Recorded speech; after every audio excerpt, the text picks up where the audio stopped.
오늘 말씀의 제목은 교회는 공사 중입니다. 주보 만들면서 이게 설교 제목을 먼저 이렇게 쓰거든요. 이게 제가 이렇게 워낙 오타가 많아서 사모한테 이렇게 검사를 받아요. 검사를 하면서 이렇게 그러는 거예요. 교회는 공사 중이야?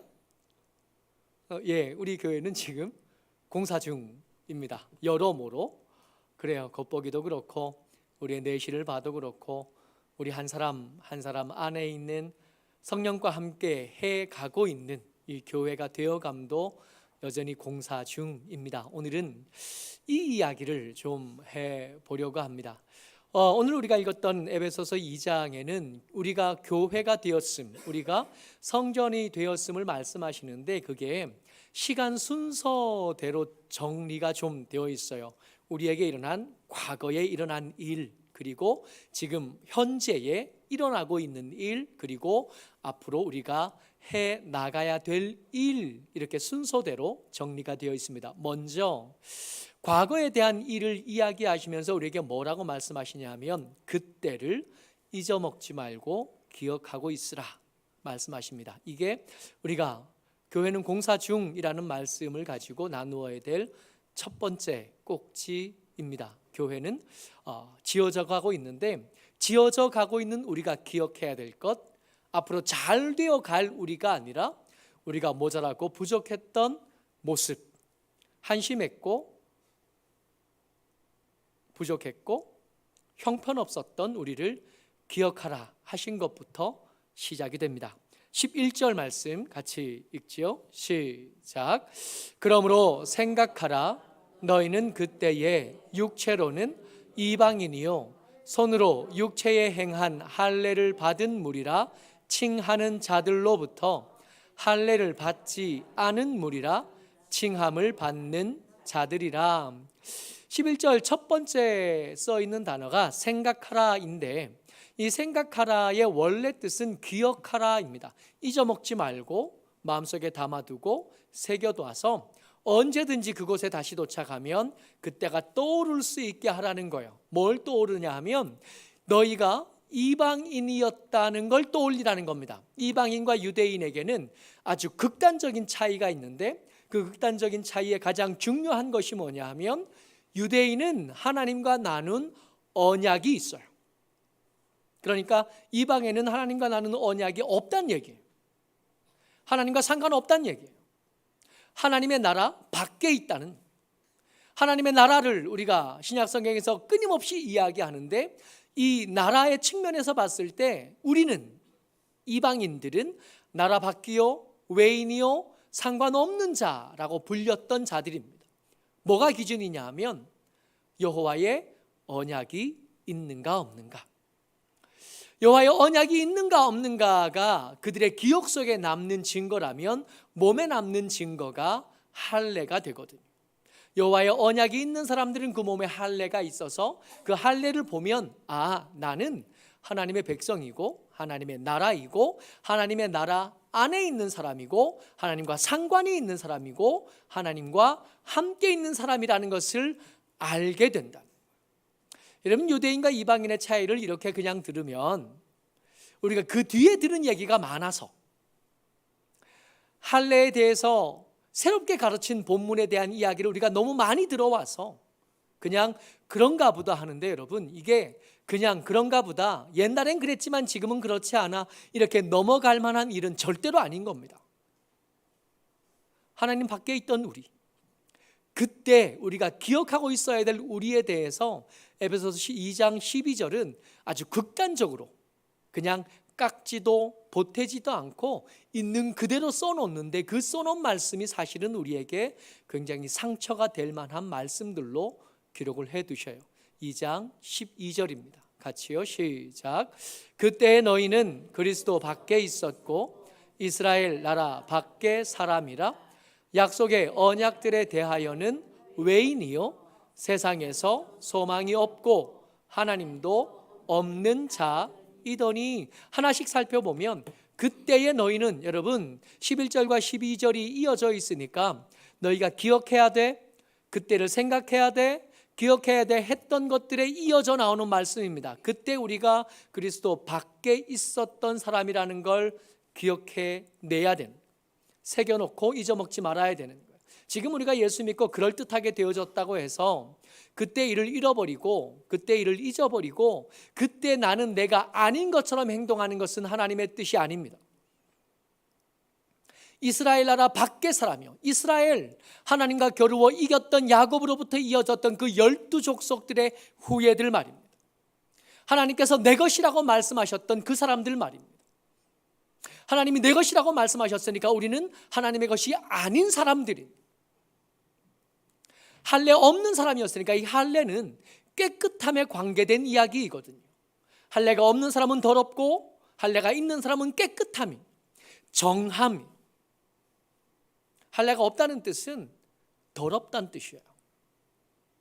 깨끗하지 못하기 때문에 하나님 앞에 갈 소망이 없습니다. 하나님께서 우리에게 베풀어 주신 은혜가 크지만 그 은혜는 아무나 받는 게 아니라 깨끗한 사람들이 받는 거잖아요. 하나님의 긍휼과 하나님의 은혜와 하나님의 자비에 대한 이야기를 우리가 많이 알지만 요즘 새벽마다 예레미야서를 읽어보면서 하나님께서 우리에게 베풀어 주신 은혜를 아무나 받는 게 아니라 합당한 삶을 살아간 사람들이 그 합당한 삶의 열매로 얻는 것이 평강이라는 것을 하나하나 배워가고 있거든요. 할례가 없다는 게 무슨 뜻이냐 하면 더럽다는 뜻이고, 그 더러움은 하나님께서 그 능력으로 행하신 일들에 대한 소망에서 우리는 예외라는 뜻입니다. 약속의 언약들에 대하여는 외인, 세상에 소망이 없는 사람들, 그게 여러분들과 저입니다. 여러분, 우리가 그동안 들어왔던 얘기가 가짜라는 얘기가 아니라 우리가 기억해야 될 것들 중에 하나님께서 우리에게 주셨던 은혜가 얼마나 큰지를 기억하는 것도 중요하지만 그 은혜가 우리에게 도착하기 전에 우리가 얼마나 형편없는 사람이었는지를 기억하는 것도 하나님의 뜻, 하나님의 의도하심 가운데 분명하게 자리 잡고 있다는 겁니다. 여러분, 우리의 과거의 가난함은 때때로 우리에게 상처가 됩니다. 그렇지 않아요? 옛날에 모자랐던 때의 모습을 기억하는 건 우리에게 때때로 어려움이 되고 함정이 돼요. 지난주에 우리가 말씀을 나누면서 예수님과 함께 삽시다, 예수님께서 우리에게 베풀어 주신 새 창조의 은혜가 있으니까 같이 살자고. 근데 함정이 있는데 그 함정이 뭐였냐 하면 하나님께서 주신, 우리에게 주신 은혜, 예수님께서 우리에게 베풀어 주신 은혜를 너무 당연한 줄만 알면 그 당연한 것들을 소중한 줄 모르고 소홀하게 다룰 위험이 있다는 것, 우리가 지난주에 이 이야기 나눴잖아요. 여러분, 당연한 것들이 소홀함이 되지 않게 하기 위해서 우리가 뭘 해야 되냐 하면 그때를 기억하는 겁니다. 우리가 얼마나 얼토당토하는 은혜를 얻었는지, 우리가 예수 이름을 우리 더러운 입에 들먹여가면서 기도할 수 있게 된 게 얼마나 우리에게 어울리지 않는 은혜인 줄 이거 어떻게 아냐 하면 그때를 기억하면서 아는 거예요. 우리가 하고 있는 이 당연한 것들, 하나님 앞에 하나님의 임재를 기대하며 예배하는 이 위대하고 아름다운 은혜를 당연한 것이 아니라 특별한 것으로 매번 아는 방법이 뭐냐 하면 우리의 원래의 모습이 뭐였는지를 잊지 않고 기억해내는, 그때를 기억해야 될 이유가 당연한 것들을 소홀하게 여기는 그 함정에 빠지지 않게 해주는, 좋은 우리, 잘하는 우리, 힘 있는 우리, 그것만 기억해야 될 게 아니라 부족했던 우리, 모자랐던 우리를 잊어먹지 말고 마음속에 담아두고 있어야 된다는. 첫 사역지에서 했던 첫 번째 설교를 제가 기억해요.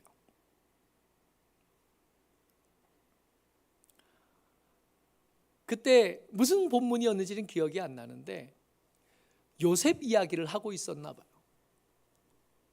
예수님의 아버지였던 요셉. 근데 이 요셉이 입에 익숙하지가 않았나 봐요. 이 요셉하고 야곱을 자꾸 헷갈리는 거예요. 요셉 이야기하는데 입으로는 자꾸 야곱 이야기를 해요. 청년 3명이 앞에 앉아 있었는데 그 제일 뒤쪽에 앉아있던 자매가 저하고 동갑내기 청년이었거든요. 그 자매가 그 설교가 끝나기 전에 전도사님 요셉인데요, 전도사님 야곱이 아니고 요셉이라고요. 설교 처음 하는 설교 몇 분이나 했을 것 같으세요? 나중에 언젠가 한 번은 제가 우리 안수 집사님들에게 설교를 부탁을 해볼 건데 그때 한번 해보시면 알 거예요. 이 자리에 서서 말하는 10분이 여러분 지난 일주일보다 길어요. 기껏해야 10분 남짓 했을 겁니다. 그 10분 남짓 설교하는 중에 요셉을 야곱이라고 3번만 한 게 아니라 못 참다가 3번을 말한 거예요. 그러던 저가 이만큼 되면 용 된 거예요. 그때가 아니라 지금의 저를 보는 여러분들은 하나님의 은혜가 크신 겁니다. 지난달에 부족하고 모자란 모습을 기억하는 건 2가지가 될 수 있는데, 한 가지는 상처가 될 수도 있지만 한 가지는 그 부족함을 채우신 하나님의 행을 향한 감사가 될 수도 있거든요. 우리의 부족함이 자꾸 사람들 앞에 드러나면 어떤 사람, 이게 천박한 사람들은 그 부족함을 이유 삼아서 우리를 차별하거나 우리를 낙인하거나 우리를 무시하는 도구로 삼지만 그런 사람들만 있는 건 아니에요. 부족한 줄 아는 사람들을 보면서 저 사람이 겸손하다 그러고 귀하게 여기는 사람들도 우리 주변에는 얼마든지 있거든요.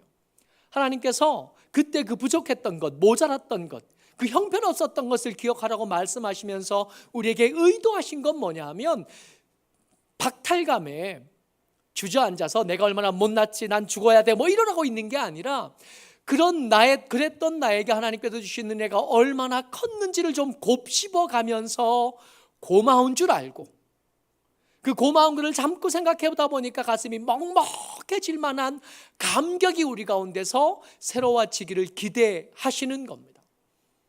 2장 13절 말씀이요. 같이요. 시작. 이제는 전에 멀리 있던 너희가 그리스도 예수 안에서 그리스도의 피로 가까워졌느니라. 아멘. 여러분 한번 생각해 보세요.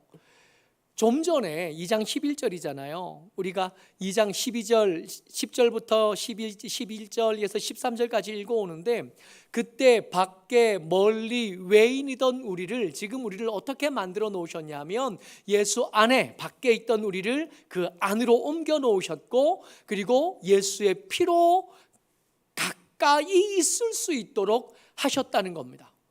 하나님께서 우리에게 차별이 아니라 감격으로 떨어지도록 만들기 위해서 당신께서 하셨던 일들을 하나하나 써놓는데, 그 첫 번째가 뭐냐면 막힌 담을 허셨다는 거예요. 여러분, 안과 밖을 가장 극단적으로 가르는 게 성벽이잖아요. 예루살렘 성벽이 굉장히 대단하고 엄청난 요새의 역할을 했던 거지만 결국 그 성벽 무너졌거든요. 근데 그 성벽은 무너졌지만 유대인들의 그 자존감, 그 자존심, 그 교만함은 무너지지 않아서 이방인들이 그들 사이에 오면 예루살렘 성벽 무너졌지만 그들의 마음의 자존심은 무너지지 않아서 그들을 사람 취급도 하지 않았다고요.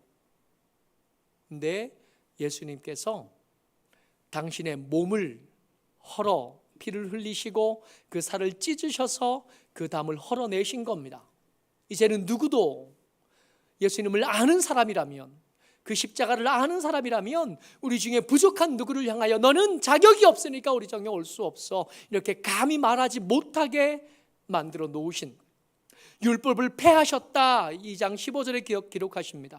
여러분, 그냥 우리 입에서 입으로 전달되는 말들과 써서 기록된 말씀은 가지는 권위가 달라요. 똑똑한 사람들은 그 문자로 써진 것들을 기억해서 그것들로 전수하기도 하지만, 여러분, 진짜 권위를 가지는 것은 사람의 기록이 아니라, 사람의 기억이 아니라 잉크를 써서 기록한 것들이 진짜 권위를 가지게 마련입니다. 그저 제가 하는 말의 광고보다 주보에 써서 기록된 광고가 훨씬 더 권위가 있는 거거든요. 그저 구전되는 법보다 기록물이 되어져서 책이 만들어진 법이 훨씬 더 큰 권위를 가지게 되는 거거든요. 우리가 이런저런 지식이 많이 없지만 그럼에도 불구하고 함무라비 법전을 기억하는 이유가 뭐냐면 우리가 가진 유산들 중에 가장 오래된 기록된 법이기 때문에 그래요. 율법에 뭐가 기록되어져 있냐면 이방인과 유대인이 어떻게 다른지, 이스라엘과 이스라엘이 아는 사람들에게 어떻게 차별이 가능해지는지가 율법에 기록되어져 있는, 기록된 그것들을 예수님께서 헐어버리시고 폐해서 없애버리셨다는 겁니다. 누구도 이제는 구약에 있는 그 구절들을 가지고 와서 너는 자격이 없으니까 여기 올 수 없고 이곳에 있는 것은 합당하지 않아, 적어도 저 문 밖에는 있어야 되고 적어도 저 밖에 있는 것이 오라, 그렇게 감히 말할 수 없게 만드신 겁니다. 16절에 원수된 것을 소멸하셨다 그랬어요. 여러분, 유대인과 이스라엘, 이 이스라엘 사람들에게는 그 주변 사람들과 함께 할 수 없을 만한 오래된 피 흘림의 역사들이 있습니다. 그 역사들을 기억하고는 도무지 그들과 함께 있을 수 없어요. 그 피의 부채들, 그 수많은 피가 흘려가면서 쌓였던 그 원수 될 수밖에 없었던 일들에 대해서 예수님께서 감당하시고 담당해 주셨다. 그래서 원수에게 우리가 칼들이 되면서 내가 원수를 갚겠다 하는 것은 이제 우리에게 합당하지 않은 것이 되어버렸다. 예수 그리스도의 십자가 안에서 이제 더 이상 원수 맺음과 그 원수 맺은 것을 유지하는 일은 성도답지 못한 일이 되어 버린 게 되었습니다. 이제는 우리에게 원수는 없습니다. 이제 원수는 사람이 아니라 그 사람들의 뒤에서 그들의 악함을 조장하는 악한 것들에 대하여 우리가 원수라고 말할 수 있지만 그 사람들에 대해서는 그 누가 되더라도 긍휼히 여길 대상이지 원수 삼을 대상은 하나도 남지 않게 되어진 평안을 전하셨다. 2장 17절에 기록하십니다. 우리로서는 저 원수된 것들까지 품으면서 살 힘이 없는데 그 힘을 공급하시는 것이 예수님께서 전해주시는 평안함. 여러분, 원수를 눈앞에 두고도 밤 넘어가겠어요? 그 원수를 눈앞에 두고도 저들과 함께 자고 일어날 수 있겠어요? 불가능합니다. 근데 어떻게 가능해지냐 하면 우리 마음속에 세상은 줄 수도 감당할 수도 없다고 말씀하셨던 그 샬롬이 이걸 가능하게 만든. 무엇보다 중요한 것은 2장 18절에 기록됩니다. 같이요, 시작. 이는 그로 말미암아 우리 둘이 한 성령 안에서 아버지께 나아감을 얻게 하려 하심이라. 이렇게까지 하신 이유요, 그리스도 밖에 있던 우리, 하나님 밖에서 외인이고 그 가운데 감히 들어갈 수 없던 우리에게 같이 나갈 은혜를 누리게 하시려고 이렇게 하셨다. 죄책감에 빠져서 허우적거리는 것이 하나님의 의도가 아닙니다. 옛날에 그 부족했던 것, 옛날에 그 모자랐던 것, 그거 기억하면서 나는 사느니 죽는 것만 못해, 차라리 죽는 게 나아, 살아 뭐하나, 이런 생각하지 않아도 된다는, 기억하다가 어느 순간에 그 은혜에 쾅 하고 부딪히면 내 부족함들을 떠올리면서 하나님께서 내게 주신 은혜가 얼마나 큰지, 하나님께서 나를 세워주신 그 사랑이 얼마나 대단했던 건지, 왜 믿음의 선배들이 그 이야기만 하고 그 이야기만 하면 자꾸 우는지, 그거 좀 알아가는 거. 우리가 받은 하나님의 은혜를 조금씩이라도 가늠해 가기 시작하는, 하나씩 하나씩 세어가면서 세어보다가 와, 받은 게 진짜 많구나, 그렇게 고백하게 만들도록 하시기 위해서 그때 그 부족했던 것, 그 모자랐던 것을 기억하라고, 잊어버리지 말라고, 그거 지우지 말라고, 부끄러웠던 것들을 앨범에서 꺼내지 말라고, 거기다 계속 두라고. 2장 19절입니다. 같이요, 시작. 그러므로 이제부터 너희는 외인도 아니요 나그네도 아니요 오직 성도들과 동일한 시민이요 하나님의 권속이라. 아멘. 여러분, 안에 있던 사람들에게 너희는 이제 외인이 아니다, 너무 당연한 거라, 뭐 당연한 얘기를 또 하셔요. 그럴 수 있잖아요. 원래부터 그 주민이었는데, 그 집 아들이었는데 너는 이제 나그네가 아니야. 그래서 이 집에서 네가 먹을 것을 얻는 것은 그렇게 매번 고맙다고 안 해도 돼. 당연히 네 거야. 당연한 거잖아요. 근데 그렇게 지난날 다 잊어버리고 당연한 줄만 알던 우리가 어느 날 문득 정신 차리고 보니까 사실은 내가 나그네였다는 걸 알게 된, 사실은 내가 외인이었다는 걸 알게 된, 감히 이 도시 안에 동일한 시민이라고 불릴 수 없던 사람이라는 것을 기억해낸 겁니다. 그때부터는 그때부터 먹는 그 한 끼 한 끼가 특별한, 당연하게 걷던 그 길이, 그 길 골목이, 그 순간순간이 어느 것 하나도 당연한 게 없어지는 거예요. 그렇게 되면 비로소 우리가 아멘하게 될 겁니다. 범사에 감사하라 한 말씀이 무슨 말인지 알게 되는, 항상 기뻐하라 하신 말씀이 그 당연한 것들 가운데 있을 때는 모르다가 내가 외인이었다는 것이 떠오르고 내가 나그네였다는 것이 떠오른 뒤에야 내가 얼마나 큰 것들을 누리고 있었는지 그제서야 알게 되는, 나를 당신의 권속 삼으시면서 당신이 치르신 대가가 얼마나 대단했던 것인 줄을 알게 되는, 그래서 기억하라는 겁니다. 그래서 그 부족하고 그 비참하고 그 비천한 것들, 그때를 잊어버리지 말고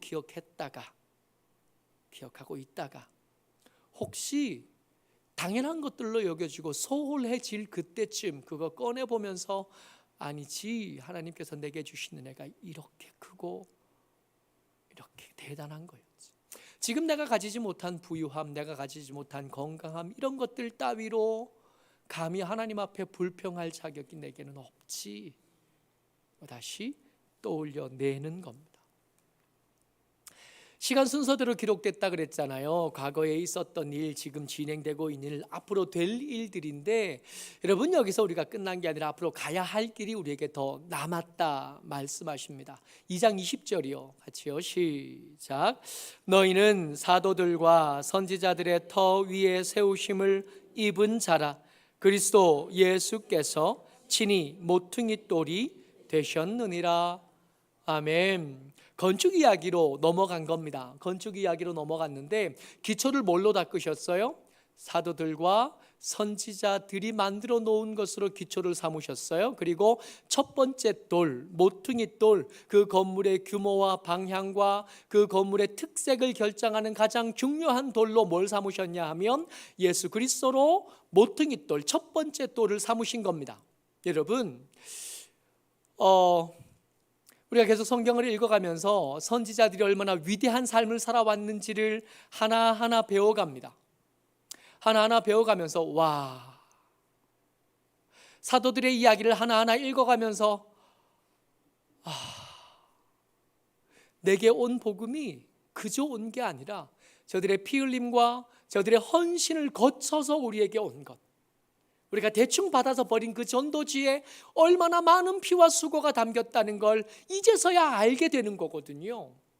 여러분, 우리의 기초가 뭐냐면 사도들과 선지자들의 만들어 놓은 터예요. 그들이 흘린 피와 그들이 흘린 땀과 그들이 흘린 눈물 위에 만들어진 거예요. 게다가 그 건물의 첫 번째 돌로, 모퉁이 돌로 예수 그리스도를 거기다가 꽉 놓으시면서 우리의 시작을 말해 주신 거예요. 아멘, 할렐루야. 근데 여기까지는 너무 좋은데, 그러고 나서 이렇게 거울을 보면 거기 누가 있냐 하면 그 선지자와 사도들의 터 위에 예수 그리스도를 모퉁이로 삼아서 짓기 시작한 건물이 이 정도밖에 안 되는 거예요.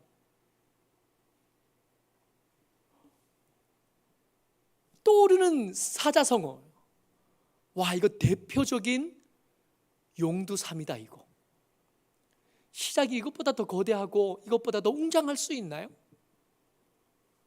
사도들과 선지자들의 터, 그러면 이 선지자들 속에 아마 모세도 포함이 될 텐데, 모세가 기록하기 시작한 창세전 이야기부터 시작해서 예수님의 때까지 기록된 그 수천 년의 기록들, 그 기록 가운데 끊어질 듯 끊어지지 않고 살아서 우리까지 도착했던 그 복음이 만들어낸 터예요. 여러분, 기초공사가 끝나면 건물이 이렇게 막 올라가는 거잖아요. 기초공사가 시작할 때 마무리가 되기 전까지는 이게 담을 쳐놓고 그 안에서 공사가 되는지 어떤지 밖에서는 잘 모르는데 그 안에서는 치열하게 공사가 진행 중인 거잖아요. 그리고 공사 기간에 거의 대부분이 그 기초공사하면서 지나가는 거거든. 그 기초공사가 수천 년에 걸쳐서 그 수많은 피를 흘려서 끝내고 거기에 모든 돌 중에 가장 유용하고 가장 확실하고 가장 단단하고 가장 든든하고 가장 아름다운 돌 예수 그리스도를 세워놓았는데 그렇게 시작된 공사가 만들어낸 게 이 모습인 거예요. 예배 시간에 졸고 돈 몇 푼 생기면 11조 때문에 고민하고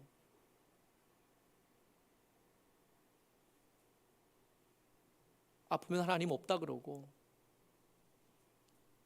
가난해지면 하나님은 나한테 이럴 수 있나 그러고 살기 좀 힘들면 못 해먹겠다 그만둘까 그러고 어디 받아줄 만한 다른 교회 없나 뒤져보고 그렇게 위대하고 아름다운 시작으로 지어놓은 게 겨우 이 모양 이 꼴인 거예요.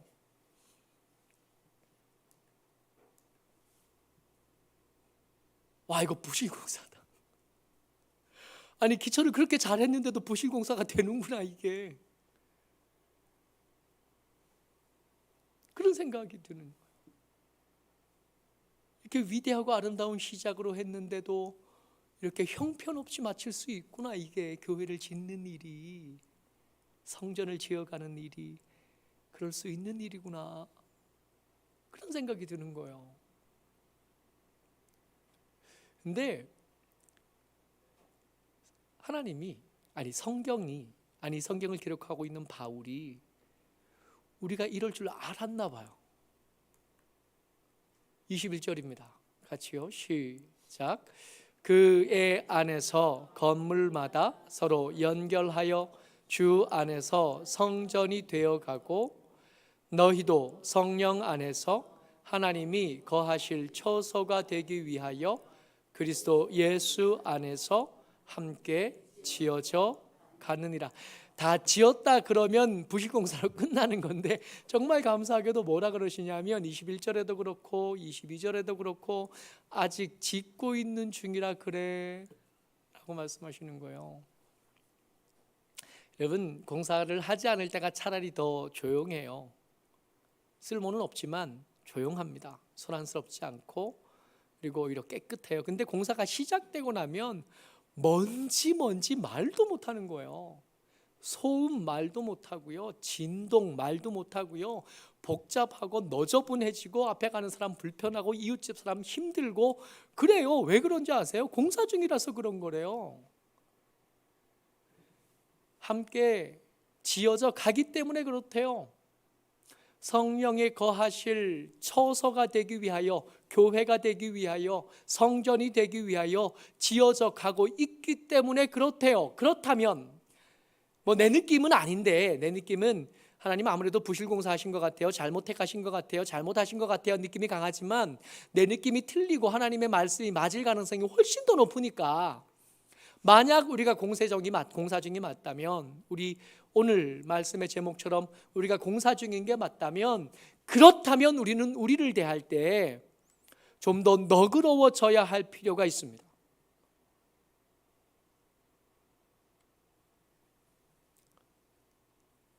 거울에 보이는 나, 그 형편없고 여전히 너저분한 나에 대해서 좀 봐줄 필요가 있어요. 지금 좀 너저분하긴 하지만 그래도 그때 요셉, 야곱 헷갈릴 때보다는 지금이 좀 많이 좋아졌네. 그런 꿈을 꾼 적이 있어요. 나중에 제가 혹시라도 교회를 지을 기회가 생기면 강단 옆에다 구멍 하나 만들어서 그 구멍으로 들어가면 목양실로 바로 가는 그런 통로를 만들어야지 하는 생각을 했던 적이 있어요. 설교를 해놓고 너무 부끄러운 거예요. 너무 마음에 안 든 거야. 그러고 나면 이게 나와서 목사님 은혜 받았습니다. 그러면 그게 꼭 욕하는 걸로 들리거든요. 내가 알거든. 내가 잘못했다는 걸 내가 아니까 누군가 목사님 은혜 받았습니다. 그러면 야, 이 사람이 날 비아냥거리고 비꼬는구나. 그냥 좀 봐주지 뭘 그렇게까지 비꼬나, 그런 생각이 들거든요. 아무도 만나기 싫은 거예요. 목양실 가서 문 잠그고 그냥 있었으면 좋겠어. 남들이 볼 때 성경 보는구나 생각하게.